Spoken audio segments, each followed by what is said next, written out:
حکمت نمبر 264 مولا فرماتے ہیں دوسروں کے پسماندگان سے بھلائی کرو تاکہ تمہارے پسماندگان پر بھی نظر شفقت بڑھے۔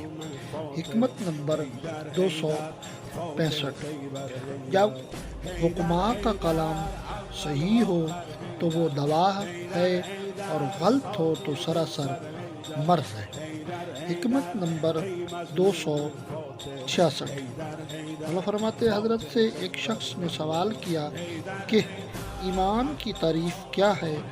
آپ نے فرمایا کہ کل میرے پاس دوسرے لوگ بھی سن سکیں کہ اگر تم بھول جاؤ تو دوسرے یاد رکھیں،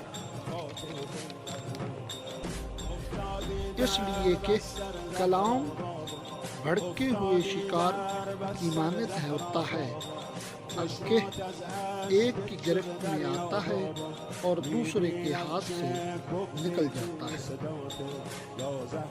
سید رضی کہتے ہیں کہ حضرت نے اس کے بعد جواب دیا اور آپ کا یہ اشارہ تھا کہ الایمان علی اربع شعائب، ایمان کی 4 قسمیں ہیں۔